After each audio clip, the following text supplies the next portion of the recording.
Check.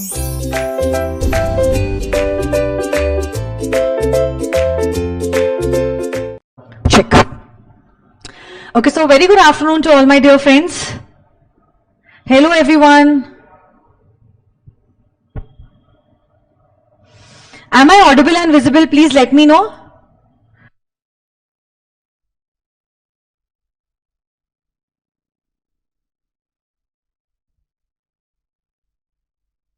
Check, check, check.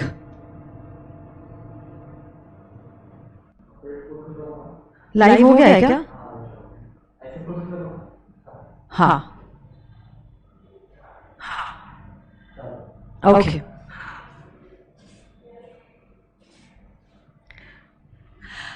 Okay, so I think I'm audible as well as visible. So very good afternoon to all my dear friends. How are you all?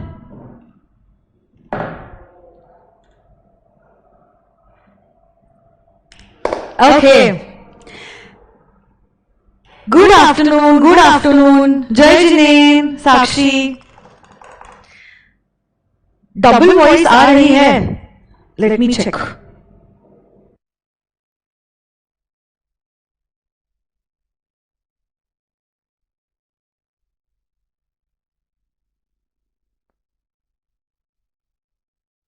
Voice echo हो रहा है. Checking. Okay.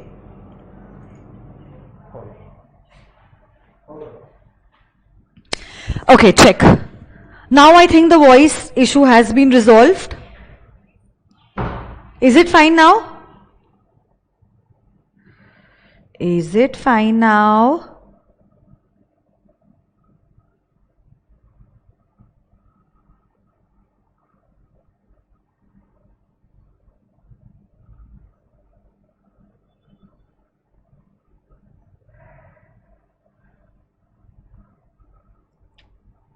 I'm good, thank you so much.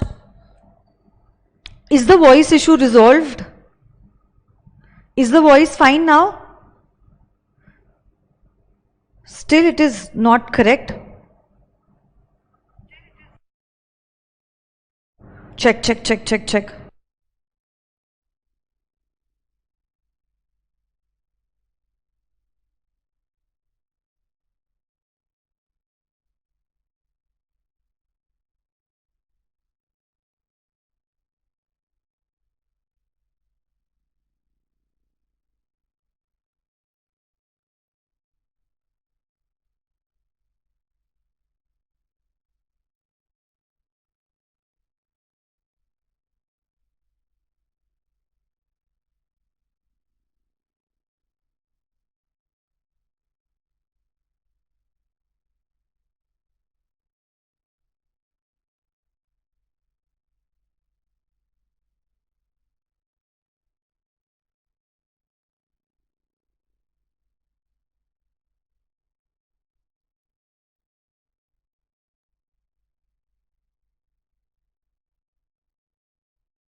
प्रसाद, मेरी जो screen है उसके भी colours बराबर से नहीं दिख रहे. क्या नहीं दिख रहा? उसके स्क्रीन के colours.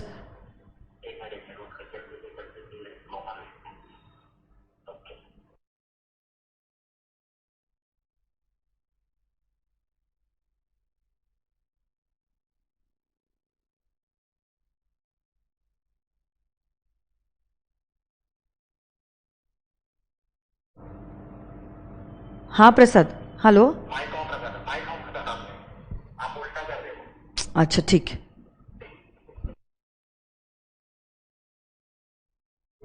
Okay. Section number 1 of the Indian Contract Act 1872 is talking about the applicability of the act. And this act is applicable to whole of India. So yes, Indian Contract Act is applicable to whole of India. As you all know that now Article 370 has been removed, because of which now every central act is now applicable to whole of India. साथ साथ में हमने contract इस शब्द की भी definition देखी थी, और कॉन्ट्रैक्ट इस शब्द की डेफिनेशन क्या है, क्या आप लोग मुझे बता सकते हो? What do you mean by the word contract? Come on, tell me, what do you mean by the word contract? So section number 2, clause H defines the word contract, और यही शब्द जो है कॉन्ट्रैक्ट, वो कहता है that an agreement enforceable by law is a contract. An agreement enforceable by law is known as a contract. And what do you mean by an agreement? So agreement consists of two things. An offer and an acceptance makes an agreement. और यही agreement अगर legally enforceable है, मतलब you have created a legal obligation, if it is enforceable by law, then your agreement will turn into a contract, then your agreement will turn into a contract. कल आखिरी में जाते जाते मैंने आपको एक चीज के ऊपर एक सवाल पूछा था, और मैंने कहा था think about it and then do comment in the comment section, and I was really overwhelmed with all the responses that I got from you all yesterday. In fact, अगर आप देखोगे कल के लेक्चर में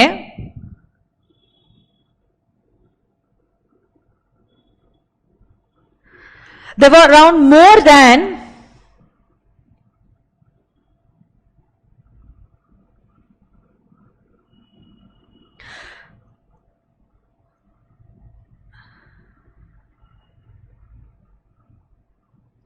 279 students had commented in the comment section relating to which is a wider term, a contract or an agreement, and I'm so proud of every one of you who gave me the answer. In fact, every one of you, ये सारे के सारे 279 students हैं जिन सब बच्चों ने यहां पे जवाब दिया है. First of all, I am really happy that you had the guts to at least answer to the question that I asked you all. In fact, आपने आधी सक्सेस जो है यहीं पे पाली है, because you all are involved in the class discussions. Okay, आपका answer सही है गलत है वो बाद की बात है, but at least you tried and you gave the answer is what really makes a difference. तो देखो, majority of the students gave me the correct answer. कुछ बच्चे थे जिन्होंने गलत जवाब दिया था, but it is okay. In fact आपने गलत जवाब दिया है क्लासरूम में, दैट इज गुड. अगर यही सवाल हो सकता है इंस्टीट्यूट अगर आपको पूछे और आप वहां पे गलत जवाब दो, तो it would have become a big blunder. और फिर इंस्टीट्यूट कहता बेटा आप अग्रीमेंट और कॉन्ट्रैक्ट का डिफरेंशिएशन नहीं समझ पाए. कोई बात नहीं बेटा, after every November there is a May, and after every May there is a November. अच्छे से अगले अटेम्प्ट में आप पढ़ के आ जाना. ये चीज आपके साथ ना हो, इसीलिए तो हम लोग यहां पे क्लास में मिले हैं ना. और that is why I told all, आप लोग थोड़ा बहुत पढ़ाई करो, रिसर्च करो, गूगल करो, बट जो भी है खुद सोचो, बट मुझे जवाब जरूर देना. So first of all, I want to clap hands for all those kids who have been sincere towards themselves. Woohoo! Very good, my dear students. आप सब बच्चे, you all should pat yourselves from my side to you that you all have done a wonderful job by being involved in the classroom discussions. So, the question that I had asked you all yesterday was, which is the wider term? Wider term क्या agreement है या wider term जो है वो contract है? तो देखो, वेदांत जो है वो कहता है, we have studied 3 examples relating to an agreement and a contract, which stated in example 1 and 2 were just agreements, whereas the third was a contract because it was a commercial agreement which was enforceable by law. It further tells us that only those agreements which are enforceable by law are termed as contracts, whereas agreements can be of many other types like social agreement, domestic agreements, etc., etc.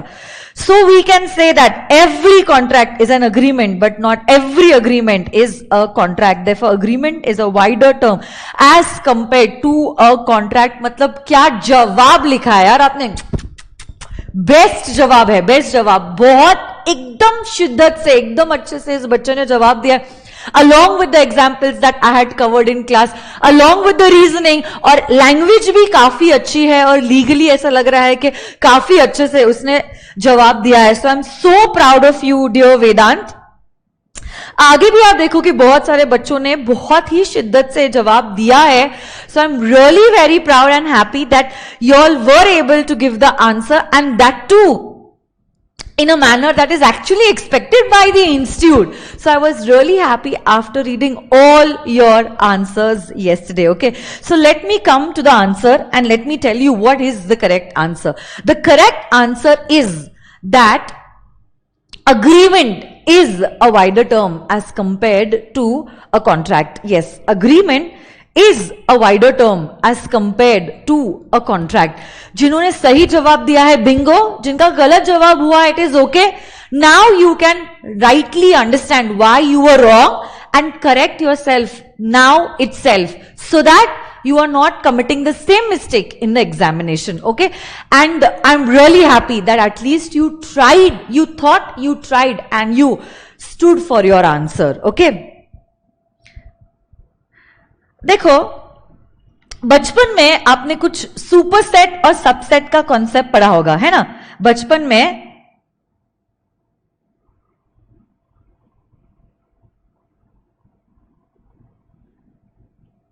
I have read each and every comment of all the students who have commented yesterday. Okay, सारे के सारे 279 students के मैंने जवाब देखे हैं और मैंने रीड भी किए हैं.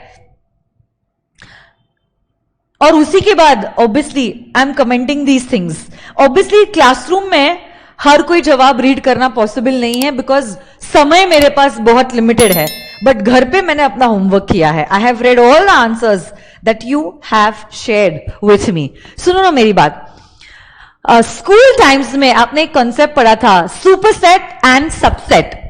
उसमें आपने पढ़ा था कि suppose now this is the super set. Okay, ये जो आपको ब्लैक रेक्टेंगल दिख रहा है this is the super set और फिर उसी के बहुत सारे बच्चे होते हैं, those are it's subsets.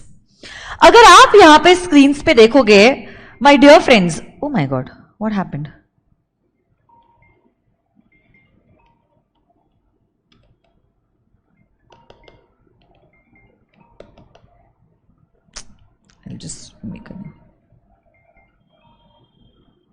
I'll make a new one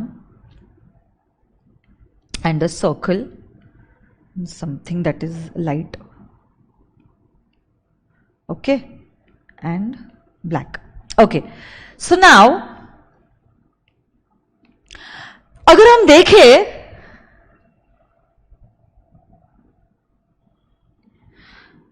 this is nothing but this is an agreement.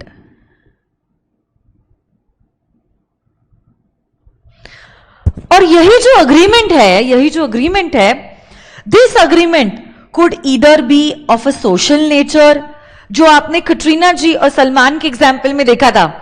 यही अग्रीमेंट जो है it could also be of a domestic nature, और यही अग्रीमेंट जो है it could also be of a commercial nature. But हर वो कोई अग्रीमेंट जो कमर्शियल नेचर की है that will result into a contract. Only those agreements which are of a commercial nature will result into a contract. Social agreements और domestic agreements के रूप में ही रह जाती है. Social agreements and domestic agreements के रूप में ही रह जाती है. सिर्फ वही अग्रीमेंट्स जो कमर्शियल नेचर की है those will turn into a contract. Those agreements will turn into a contract. So basically my dear friend, अगर आप कॉन्ट्रैक्ट बनाना चाहते हो अग्रीमेंट का तो होना जरूरी है, क्योंकि कल ही आपने डेफिनेशन देखी according to section number 2H of the Indian Contract Act. An agreement enforceable by law is a contract, and agreement enforceable by law is a contract, and agreement enforceable by law is a contract. तो basically अगर आप चाहते हो कि आपका contract हो, सबसे पहली बात तो अग्रीमेंट का होना जरूरी है, बट अग्रीमेंट के साथ साथ एनफोर्सेबिलिटी ऑफ लॉ भी होना जरूरी है. But now it may happen कि आपका अग्रीमेंट ही रह जाता है and it does not turn into a contract. Classic examples जो मैंने कल दिए थे were domestic agreements and social agreements. Birthday party पे किसी को इनवाइट करना और वो दोस्त ना आना. अब आप आपके दोस्त को स्यू नहीं कर सकते हो. अब सिमिलरली डोमेस्टिक अग्रीमेंट्स भी जब कभी भी होती है, डोमेस्टिक अग्रीमेंट्स भी अग्रीमेंट्स ही रह जाती है and these do not turn into contracts and thus there is no legal obligation. So the wider term is an agreement, क्योंकि अग्रीमेंट में सोशल अग्रीमेंट, डोमेस्टिक अग्रीमेंट और कमर्शियल अग्रीमेंट्स भी आती है. बट वही अग्रीमेंट्स जो एनफोर्सेबल बाय लॉ होती है वो कॉन्ट्रैक्ट बनती है. So basically contract is a बच्चा of the broader word that is an agreement. So basically the answer to the question that I had asked you all yesterday is the word that is broader, that is wider in nature is an agreement, is an agreement. तो आप लोग सब चलो last time मैं आप लोगों को पूछ रही हूं और आप लोगों को मुझे इसका सही जवाब देना है. All those students who had given the wrong answer, come on, I hope at least now you understood the concept and now you tell me, come on, which is the broader term. सुन, इसको आगे ले लें. Which is the broader word? Is it agreement और is it a contract? Yes, very good. So now I am getting the correct answers from you all. Manvi, Sanskar, Tushar, Sumit, Sakid, Priyanka, Nandini, Vishnu, Rinku, Vibhuti, Muskan, Sakshi, Tanya, Riya, Dolly. Very good. I think every one of you all now have given me the correct answer and that is the wider term is an agreement. आ जाइए text books पे, come on. कुछ read करोगी फिर आप stick note पे वो rectangle और वो सर्कल को ड्रॉ करके चिपका सकते हो. Okay,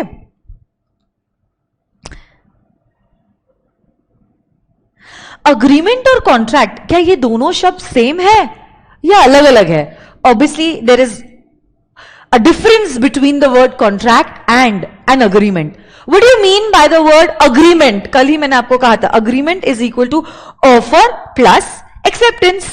Agreement is equal to offer plus acceptance, whereas contract is an agreement enforceable by law. A contract is an agreement enforceable by law. Agreement is a wider term whereas a contract is a narrower term.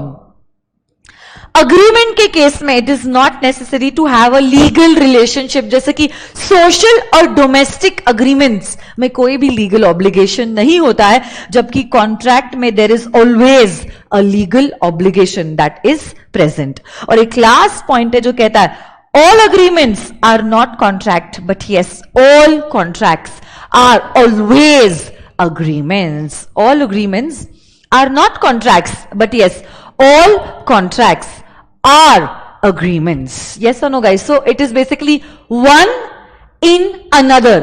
हर एक contract agreement तो होता ही है, but her agreement contract बने ऐसा जरूरी नहीं है. आज के लिए आपका और एक होमवर्क रहेगा.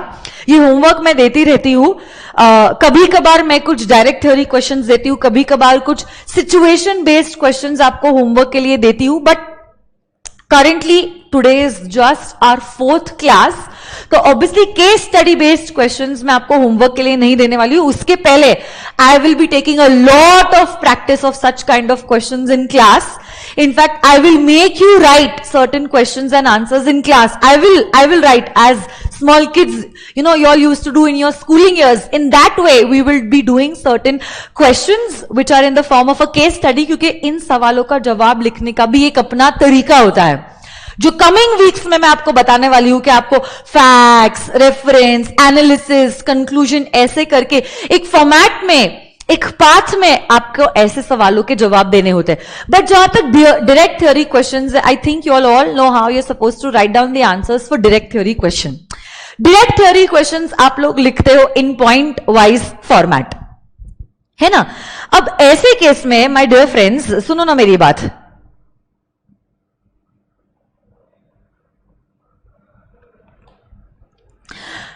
कि direct theory questions could also be in the form of a differentiation.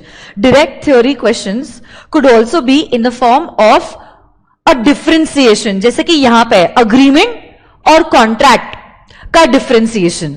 और अगर आपने यहां पे देखा है, इसी को प्रेजेंट करने का अपना ही एक तरीका है.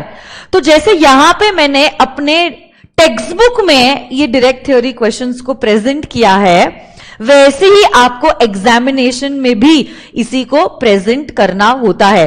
कैसे आप प्रेजेंट करोगे?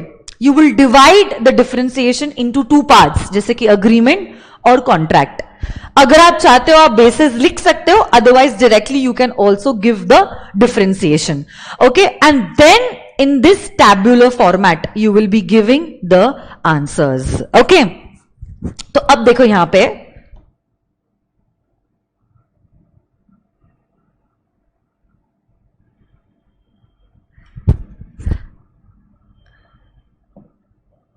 Study with research and development. फिर आप यहां पे मेरे लेक्चर्स क्यों देख रहे हो?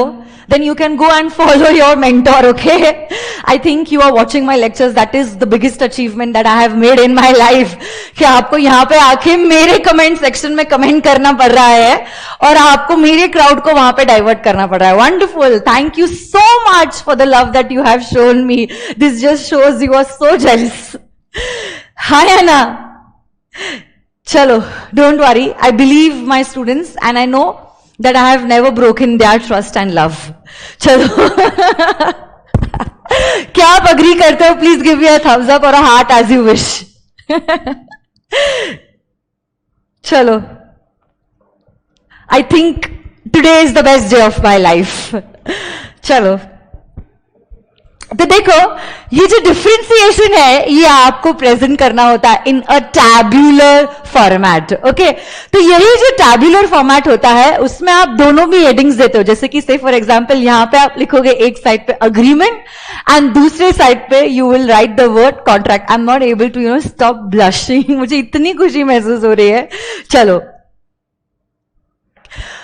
और ऐसे ही पॉइंट वाइज फॉर्मेट में you have to start giving the answers. Okay, तो आज का आप लोगों का होमवर्क क्या होगा? आज का आप लोगों का होमवर्क कुछ ऐसा होगा, you will be writing down the differentiation between an agreement and a contract. तो देखो, आपको देखकर नहीं लिखना है. You have to learn those differentiation and then you have to write it in your notebook. I already told you all on day 1 जब orientation class थी कि every student has to have their own notebook. Okay, इसी notebook में आज आप क्या करने वाले हो? टुडेज होमवर्क मैं बाद में भूल जाओगी इसलिए मैं यहां पे लिख के रख रही हूं. आज का जो आप लोगों का होमवर्क होगा that would be that you are supposed to learn not copy paste. You are supposed to learn and you are supposed to write down the differentiation between an agreement and a contract. You're supposed to write down the differentiation between the word an agreement and a contract. Getting this or no, my dear friends? और point wise format में शिद्दत से आप इसी differentiation को लिखोगे. Currently we have not shifted to the application and that is why we don't have a private chat. But later on we will be shifting to the application. तो हमारा एक प्राइवेट ग्रुप रहेगा जहां पे हम chat करेंगे and you will be able to share the answers. So till the time we are shifting from YouTube to our application. मैं क्या चाहती हूं, आप लोगों को 2 दिन छुट्टियां, सैटरडे एंड संडे. इन 2 दिनों में जितना भी कुछ मैंने इन 4 दिनों में पढ़ाया है आप लोगों को रिवाइज करना है, लर्न करना है और ये डिफरेंशिएशन लिखना है. And you will be giving me the answers. You will be sending me your answers on my Instagram account. On Instagram, I am available as CA Ankita. Okay.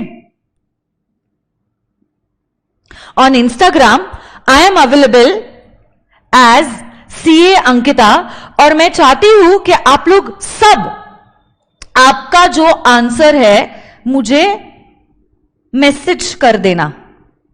You can just click a photo and send it to me. Instagram पे I will be accessing and I will be reading your answers 1-to-1.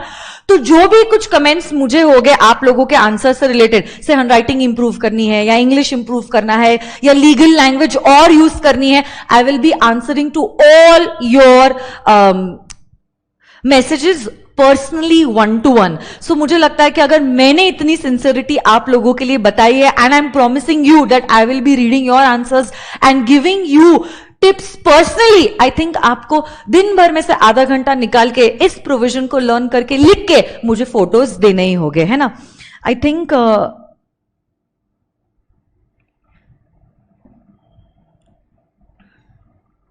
I don't know how am I supposed to send the link. But if you're not able to find me through CA Ankita Mehta 2008 भी आप search कर सकते हो, ठीक है, Instagram पे.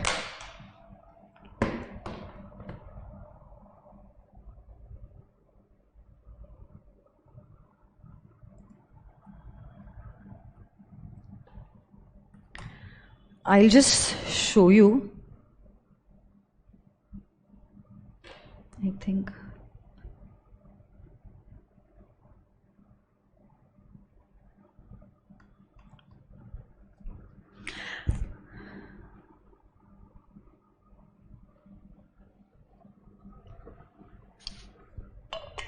I don't know.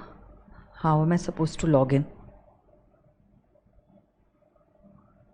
ये log in page पे लेके जा रहा है, ठीक है. I am available as CA Ankita on Instagram, and then you can just message me. Yes, you can just message me your answer, okay, by sending an image of the differentiation that you have written. If I feel that there are any corrections, I will let you know personally, okay. और अगर अच्छा होगा, I'll let you know that it's good and you can continue writing in the manner that you have messaged me, okay.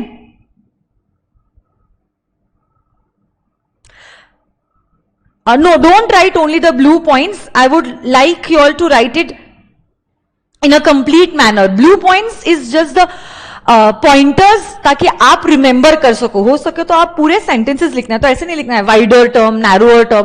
पूरा लिखो ना. That agreement is a wider term because it also includes social and domestic agreements. And contract is a narrower term because only commercial agreements turn into a contract. पूरा sentence लिखना है. Okay, don't write only the blue words. You have to write it in the complete manner. जैसे कि institute ने ये सवाल पूछा है और इस सवाल का जवाब आप कैसे दोगे, ऐसे ही आपको ऐसे लिखकर मुझे फोटो भेजना होगा. Okay, wonderful. चलो,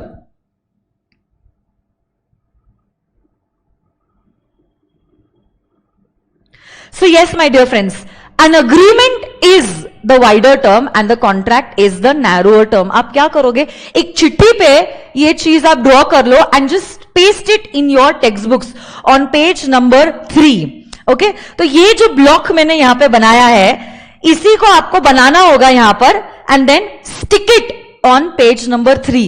If you have not yet got my notes, it is okay. You can draw this particular thing in your notebook. Okay, ठीक है. I'm giving you a minute. Please write it down fast and not slow. And then we have to move on to a very important topic, essential elements of a valid contract. Let me know once you are done so that I can continue with the topic.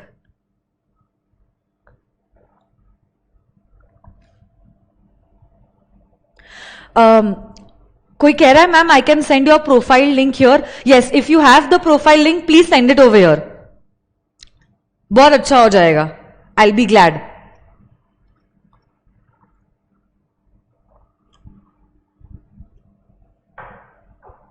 And I am really very sorry that I have tea during the lectures, but I am addicted to T.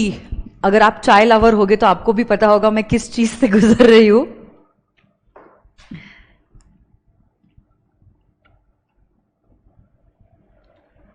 Okay. What about those who don't use Instagram? Oh my God, if you don't use Instagram, then you will have to wait for the application to become live and there you can send me your notes. Okay? चलो, आ जाइए. शुरू करते हैं with the next topic, and that is essentials of a valid contract. Essentials of a valid contract. अगर ये live class होती तो मैं चाय आप लोगों को जरूर पिलाती, but unfortunately it's a virtual class, so you will have to help yourself and you can have tea while my lectures are going on. Okay, only tea. नहीं तो फिर बस लंच करते करते खा रहे, चलते चलते लेक्चर देख रहे हैं, ऐसा नहीं करना है. सोते सोते लेक्चर देख रहे हैं, बिल्कुल भी नहीं करना है. ओके, चलो.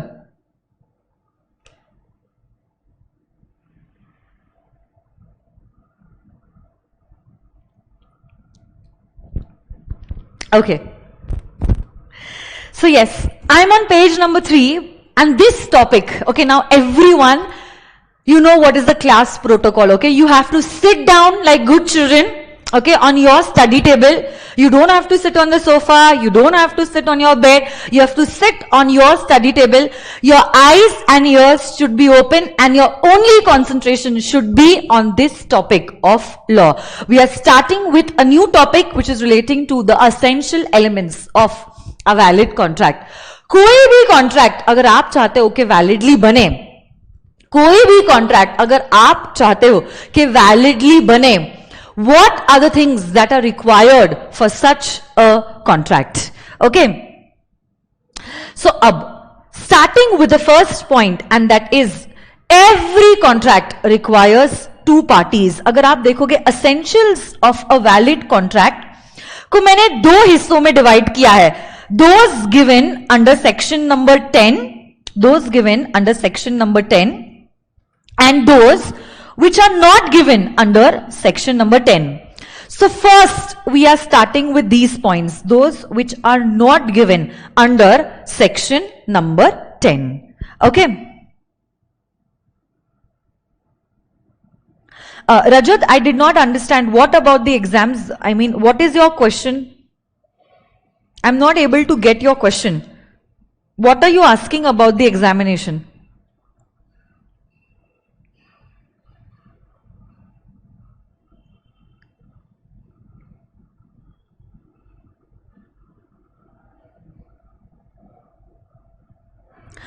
बेटा नोट्स अगर आपको नहीं मिले हैं, can you please contact my dispatch team. They will let you know when were your notes dispatched and they will also provide you the ID, the tracking ID number, so that you can track your notes. Okay.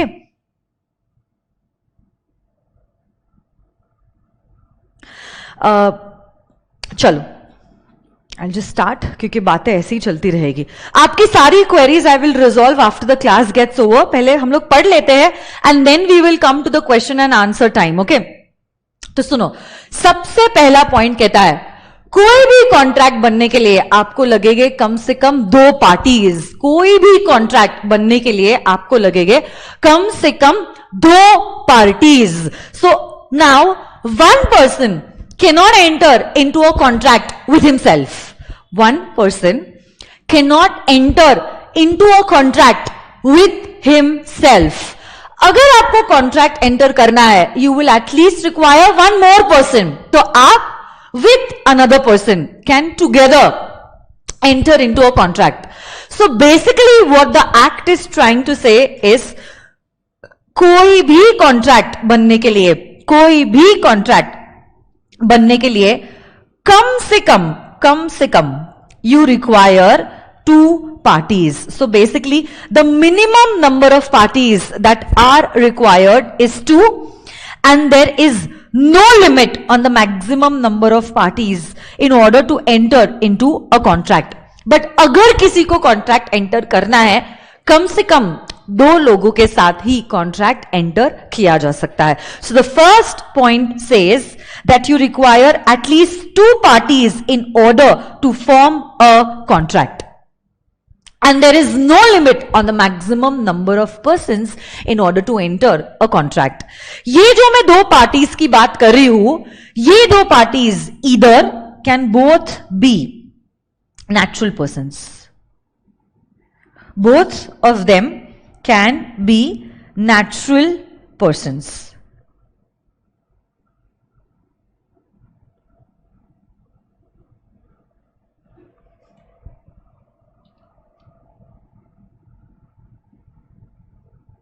सो से for example आपने और मैंने एक दूसरे के साथ contract enter किया है. आपने और मैंने एक दूसरे के साथ कॉन्ट्रैक्ट एंटर किया है. What is a contract that we have entered with each other?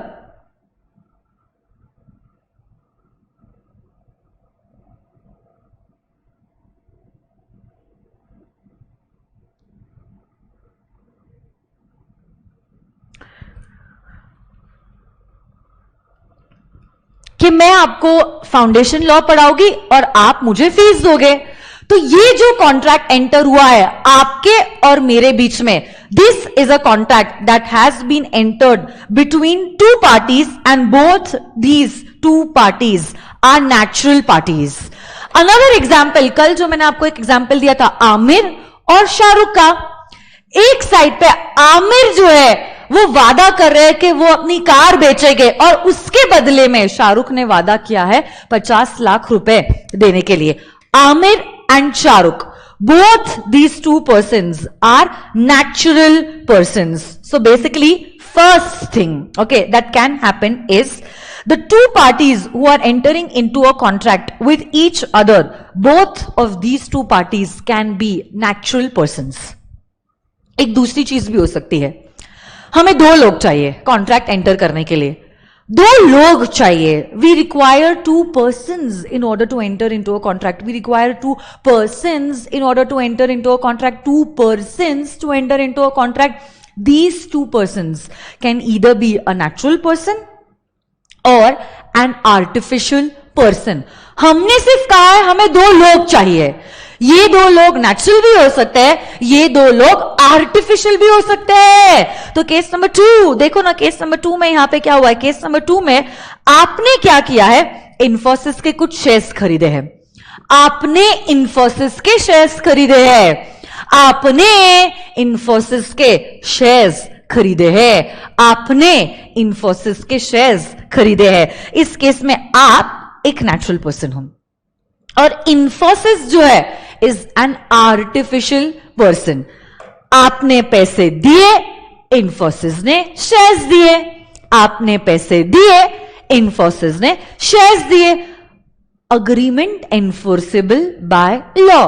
It is a contract and this contract is entered between to persons, you and Infosys. But you are a natural person whereas Infosys is an artificial person. But वो भी चलेगा. In fact case number 3 देखो, यहां पे तो contract enter हुआ है between two artificial persons.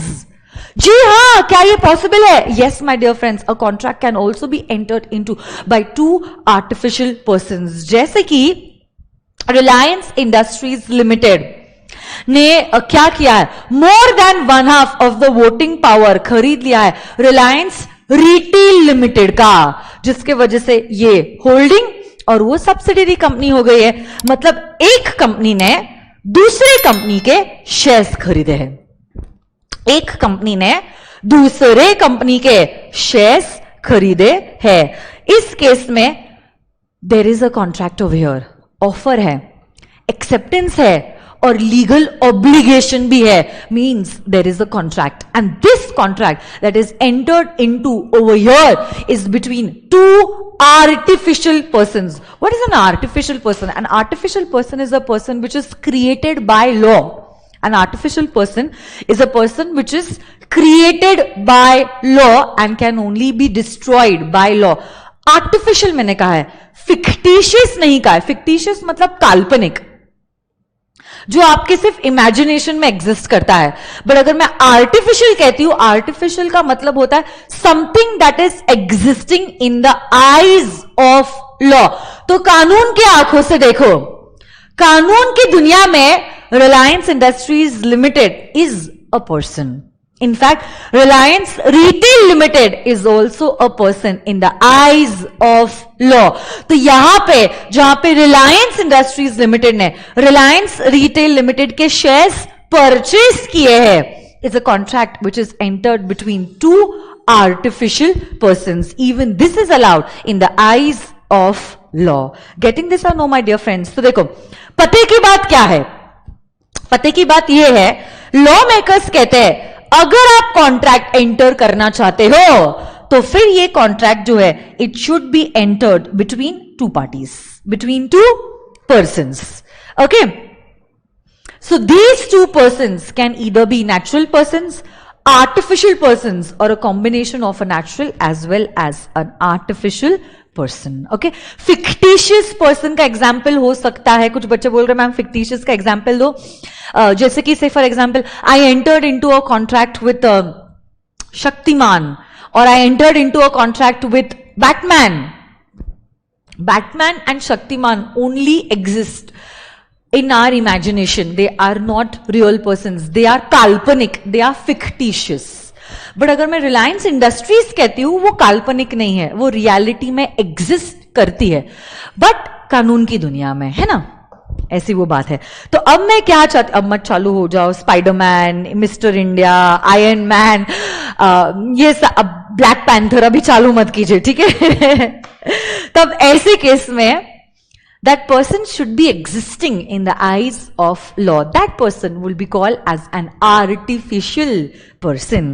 ठीक है.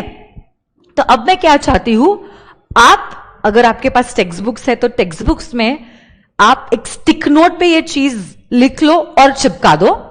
और अगर आपके पास टेक्स्ट बुक्स अभी तक डिलीवर नहीं हुई है, it is okay, don't worry, don't panic, you still have your notebook with you, you can write it in your notebook. But देखो, for the students who are writing in your notebook, I would recommend you all to give a cross reference. Cross reference मतलब क्या, notebook में जब आप लिखोगे ये examples, आप notebook में लिखना रिफर पेज 4 ऑफ वॉल्यूम 1, ठीक है.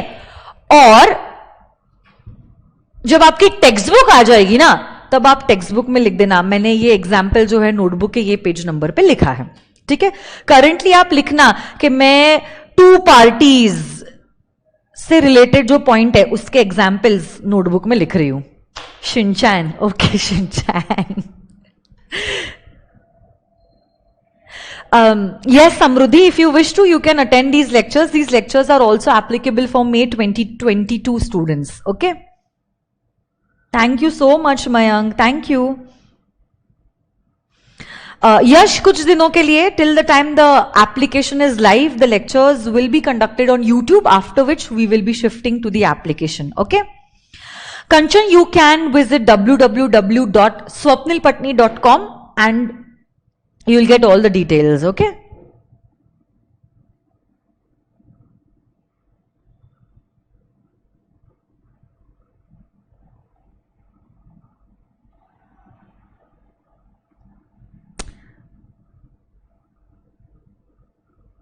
एसपीसी का एप्लीकेशन जो है, we have an in house built application. You will get to know about it from the technical team, don't worry. Okay. Yes, you have to write down, but I'm waiting for your writing only. Let me know once you are done with the writing part. बेटा इसको आपको page number 4 पे चिपकाना है, stick note पे लिख के, ठीक है.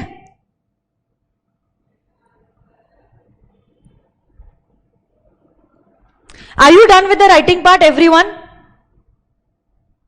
बोलो बोलो, so that I can continue now.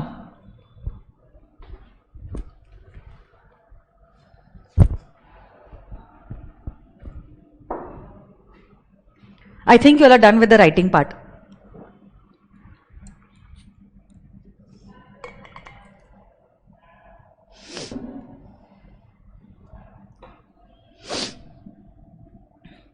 Okay. So I think you all are done with the writing part. Let us move ahead. तो देखो, point number 1. What is this point talking about? It says, कोई भी valid contract होने के लिए कम से कम हमें लगती है 2 पार्टीज. तो देखो, a contract involves at least 2 parties. One party who is making the offer and the other party who is accepting it. Okay. A contract may be entered by natural persons and also by other persons which have a legal existence, जैसे कि companies. Okay.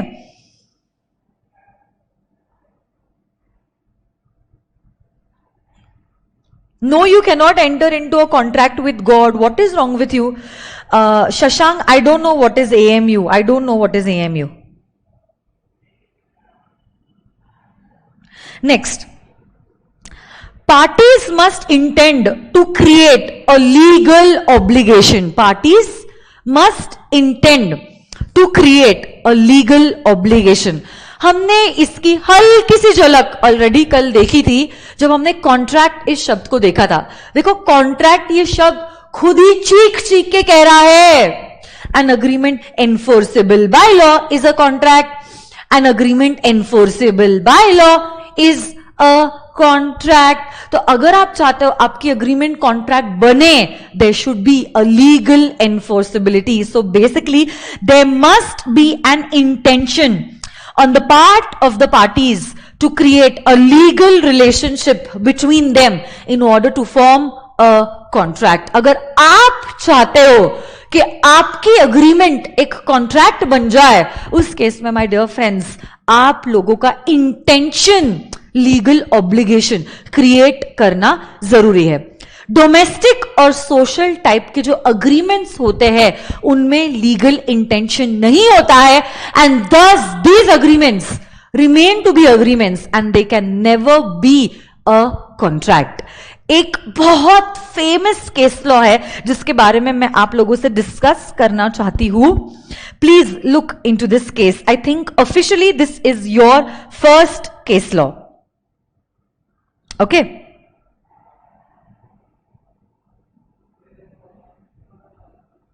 think foundation regular batch. Okay,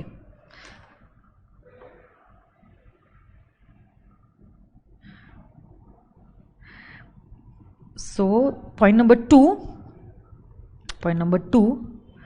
is legal obligation.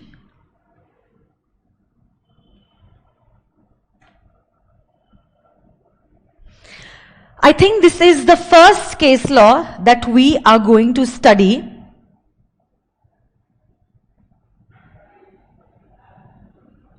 और इसी case law का नाम है Balfour versus Balfour.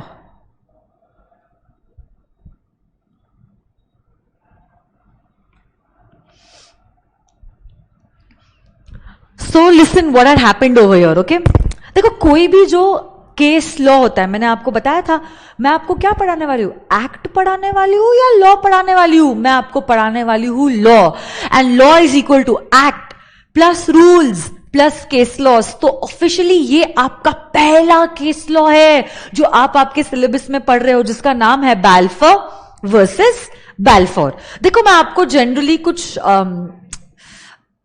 चीजें बताना चाहती हूं, जनरल नॉलेज जो आपको पता होनी चाहिए.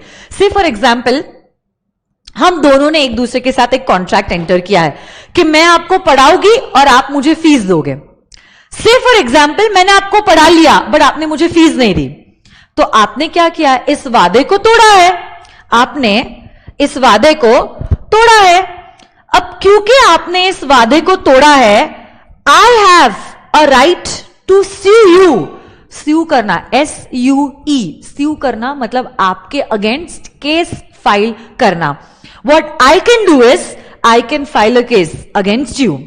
तो अब मैंने आपके अगेंस्ट केस फाइल किया है, मैंने आपके अगेंस्ट केस फाइल किया है. तो जब मैं आपके अगेंस्ट केस फाइल करती हूं ना, citation of the case law, citation मतलब उसको बोलते कैसे है, how do you site, how do you से इट. साइटेशन वुड बी पहले मेरा नाम लिखा जाएगा.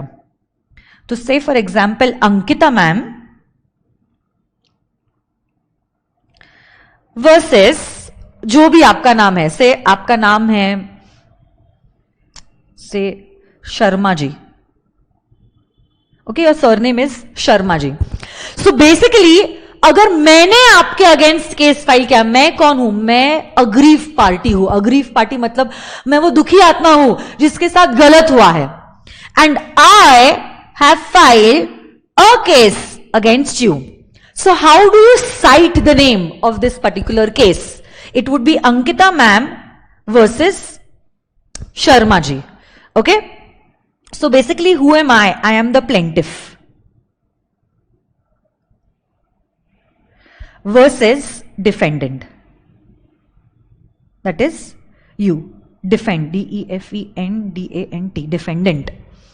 So जब कभी भी कोई भी केस लॉ को साइट किया जाता है, it is always the plaintiff versus the defendant. अब आप कहोगे यहां पे तो प्लेंटिफ भी बैल्फोर और डिफेंडेंट भी बैल्फोर. असं कसं मैम, ऐसे कैसे पॉसिबल है? Because now this case was against a husband and a wife. So basically अभी देखो, हस्बैंड एंड वाइफ, जैसे मम्मी का जो सरनेम है वही पापा का सरनेम है ना, वैसी तो वो बात है. तो अगर मम्मी का सरनेम से शाह है, पापा का सरनेम भी तो शाह है ना, तो वैसी वो बात है. This is a surname actually, Balfour versus Balfour. जहां पे यहां पे क्या हुआ था, wife had filed a case against the husband. और क्या हुआ था इस केस में, let me tell you. So basically wife was the दुखी आत्मा, प्लेंटिफ, और उसी ने एक केस फाइल किया था अपने हस्बैंड के against. What had happened over here, let me tell you, please let me tell you what had happened over here. There was this couple, husband and wife, who used to live in England. Okay, they used to live in England. Unfortunately, जो husband था, उनका जो काम था वो shift हो गया to another place. Okay, he was a civil engineer and his work got shifted to Ceylon. Ceylon is now a part of Sri Lanka. Okay, so that time जब का ये केस लॉ है तब उसको कहा जाता था salon.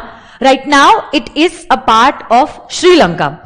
So now the husband left England and he went to Ceylon. और जब वो अपनी बीवी को छोड़ के गया, उसने अपनी छोड़ के गया मतलब काम के लिए छोड़ के गया to another country. He promised his wife that don't worry, जैसे ही मैं वहां पे पहुंचता हूं और मेरी नौकरी शुरू हो जाती है, एवरी मंथ मैं इतना अमाउंट जो है आपको दूंगा. Say that time it was 30 pounds per month. Okay, हर महीने 30 pounds, वो बहुत पुराने जमाने का केस लॉ है. And that time 30 pounds was a handsome amount. Okay, it was enough for day to day expenses for a mother and a child. Okay, तो 30 pounds हर महीने मैं आपको दूंगा घर के खर्चों के लिए और आपके लिए और बच्चे के लिए अपने. ठीक है, अब देखो क्या हुआ, कुछ 1-2 महीने हस्बैंड ने ये पैसा अपनी बीवी को दिया and later on he discontinued sending this money to his wife, जिसके वजह से अब the wife filed case against the husband और कहा, हे जज साहब देखो, मेरे हस्बैंड ने मुझसे वादा किया था before shifting his work to Ceylon that every month he will be giving me 30 pounds for me and our son, but now he has discontinued to give this amount and that is why I am filing a case against him. अब आप मुझे ये बताओगे, okay, तो आपको मुझे जवाब देना है यहां पे, ये जो केस है will it be maintainable, will it be maintainable?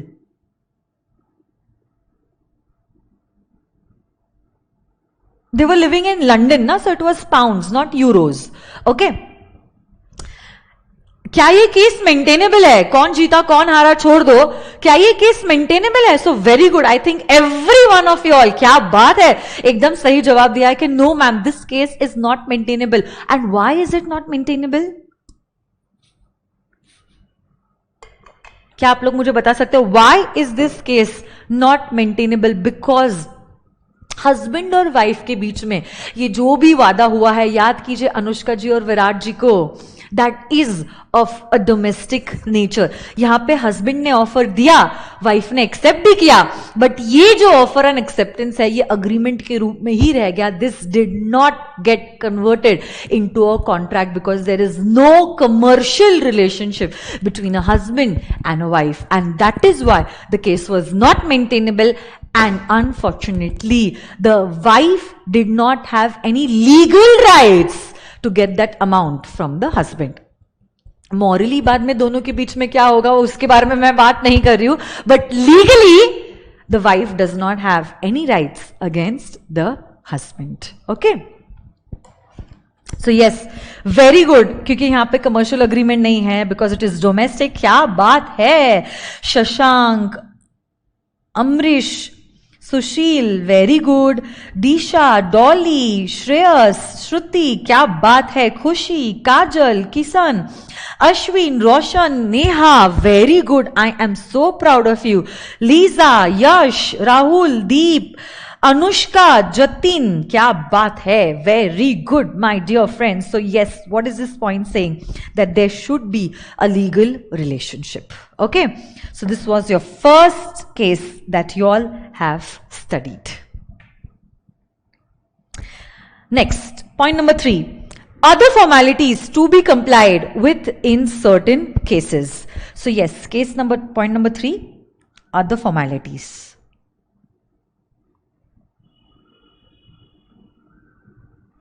तो सुनो ना मेरी बात, कुछ कुछ कॉन्ट्रैक्ट्स ऐसे होते हैं जिनमें कुछ टेक्निकल रिक्वायरमेंट्स का होना जरूरी होता है. कुछ कुछ केसेस ऐसे होते हैं जिसमें कुछ टेक्निकल रिक्वायरमेंट्स का होना जरूरी होता है, जैसे कि a contract of life insurance.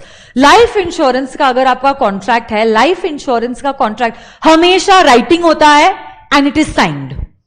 If it is not in writing and if it is not signed, then my dear friends, this contract is not enforceable. एक simple example मैं आपको देती हूँ, a check. चलो आज आपका बर्थडे है और मैं बहुत खुश हो गई कि चलो आज आपका बर्थडे है and still you are attending my class. आप कितने सिंसियर हो आपके करियर के लिए, तो खुश होके I write a cheque in your favour. तो मैं लिखती हूँ जो भी है, पे आपका नाम, a sum of rupees, 1 lakh rupees, words में, फिगर्स में, आज की डेट लिख देती हूं, बस सब कुछ कर लेती हूं, इस चेक को साइन ही नहीं करती.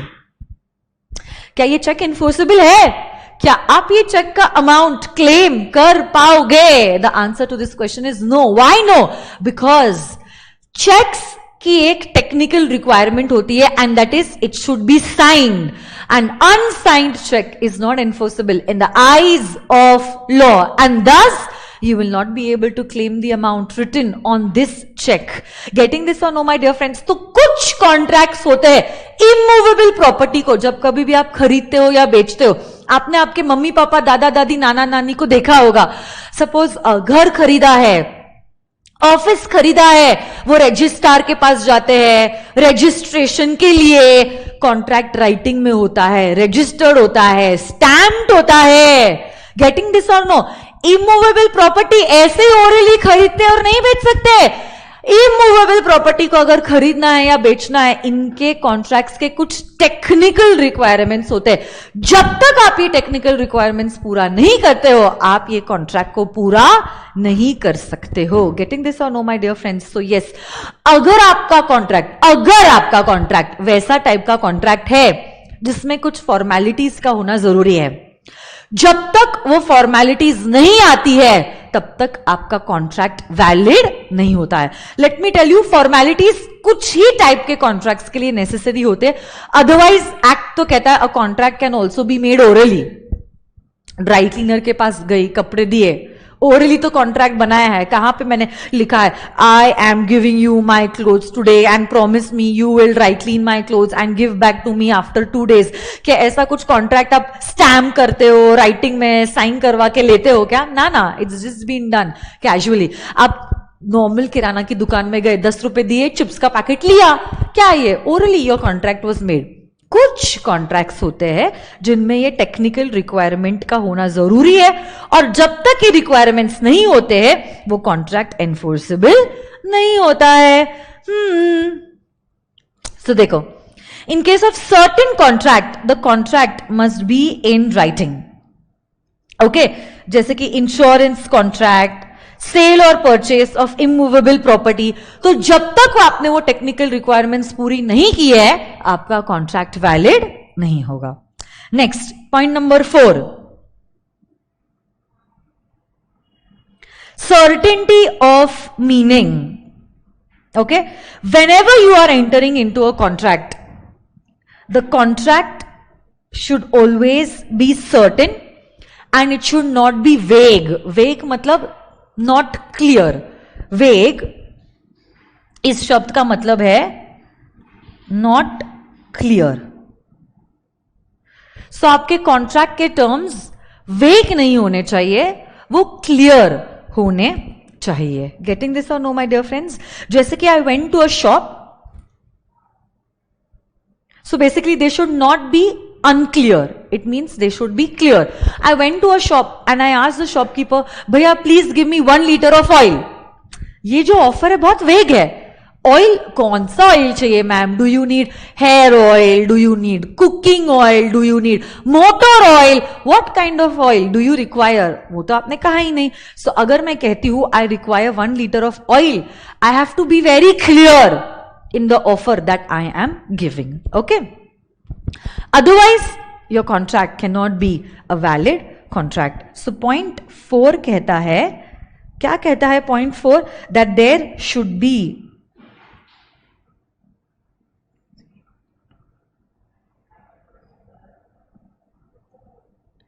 certainty of meaning.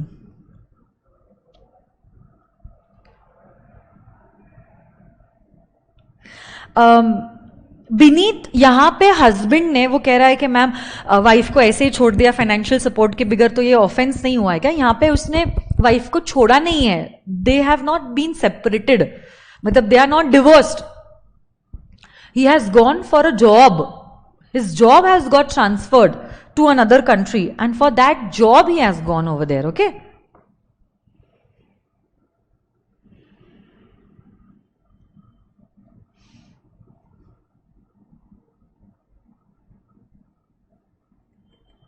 And the last point says, yes, Abhishek, every agreement is not a contract, but every contract is an agreement. This statement is totally true, okay?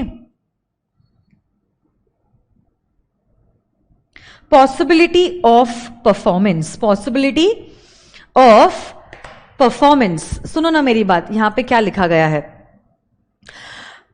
An agreement to do an impossible act in itself cannot be enforced.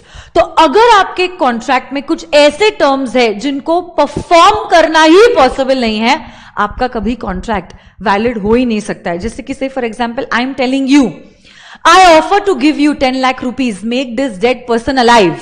Is it possible to make a dead person alive? No. हमारे बीच में मैंने offer दिया, आपने accept भी कर लिया, तो भी हमारे बीच में कॉन्ट्रैक्ट नहीं हो सकता है, because it's not possible to do an act. वैसे ही वहां पे देखो नीचे एग्जाम्पल दिया है, A agrees with B to discover treasure by magic. मजाक कर रहे हो आप? How can you discover treasure by magic? This agreement can not be enforced because it is not possible of being performed. Okay? So these are the 5 things which are required in order to have a valid contract. What are these 5 points? Let us all revise together and then I'll call it an off for today. सबसे पहली बात तो कोई भी contract बनने के लिए आपको कम से कम लगती है 2 parties. These 2 parties can either be natural or artificial, or a combination of both natural as well as an artificial person. Along with this, there should be a legal obligation between the parties. So basically, social और domestic nature के agreements कभी भी contract नहीं बन सकते हैं. आपको legal obligation create करना जरूरी है, तो ही आपका agreement contract में convert होगा. Along with that, कुछ कॉन्ट्रैक्ट्स ऐसे होते हैं जिनमें कुछ टेक्निकल रिक्वायरमेंट्स का होना जरूरी है. जब तक आपके टेक्निकल रिक्वायरमेंट्स नहीं है, तब तक आपका कॉन्ट्रैक्ट वैलिड नहीं होता है. Meaning should be certain. And the last point says that there should be a possibility of performance. No, you need not write this समय. Everything is given in your textbook. Okay? अगर आपने ऐसे कुछ चीज के लिए अग्री किया है जिसको पॉसिबल नहीं है परफॉर्म करना, आपका अग्रीमेंट ही रह जाता है. That can never ever be converted into a contract. तो ये 5 पॉइंट्स है जो आज हमने किए हैं, जो जरूरी होते हैं इन एवरी कॉन्ट्रैक्ट. इनके बगैर आपका कॉन्ट्रैक्ट नहीं बन सकता है. एक सवाल है जो मैं आप लोगों से पूछना चाहती हूं. ओके? देखो एक दिन क्या हुआ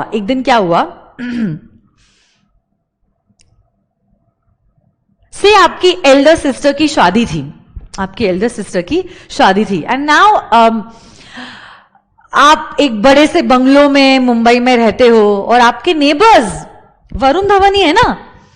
अब ऐसे केस में वरुण धवन एंड नताशा, बचपन से आपने उनको देखा है and now they are very close family friends of yours. अब आपकी बड़ी बहन की शादी हो रही है और आपके पापा ऑब्वियसली आपके नेबर्स को, मतलब वरुण धवन को और उसकी वाइफ को और उनके फैमिली मेंबर्स को आपकी बड़ी बहन की शादी पे बुलाते हैं. अब आपके पापा, और वो हाँ भी अग्री भी कर लेते हैं, मतलब आपने ऑफर दिया, उन्होंने एक्सेप्ट भी कर दिया और वो कहते भी है कि yes yes of course we would love to come at your daughter's wedding. Okay, ऐसे आपके पापा से कहते हैं. और ऑब्वियसली अब because Varun Dhawan and family आपकी बहन की शादी में आ रहे हैं, आपके पापा स्पेशल अरेंजमेंट्स करते हैं उन लोगों के लिए. ठीक है, special cab, special hotel room and everything, you know, top class arrange करते हैं उन लोगों के लिए. But unfortunately they do not turn out for your Elder sisters wedding. My question to you is now, please don't give me the wrong answer, okay?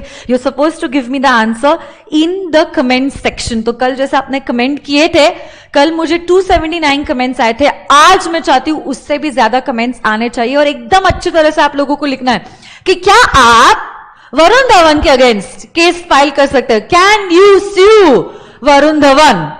अगर हाँ तो क्यों हाँ, और अगर ना तो क्यों ना, और इसी को आपको जवाब में देना है in the comment section below of this lecture. साथ ही साथ भूलना मत, मैंने आपको और एक होमवर्क दिया है क्योंकि आप लोगों को 2 दिन की छुट्टी है, Saturday and Sunday. Okay, I don't want the answer right now in the chat box, I want it in the comment section below. Okay, साथ ही साथ मैंने आपको और एक होमवर्क दिया है and that homework is you have to write down, learn and write down the differentiation between an agreement and a contract. Learn and write it down. Okay, no copy paste. Okay, अच्छे बच्चे हो ना आप लोग, learn करोगे और लिखोगे and you will send me your photos of your answer on my Instagram account.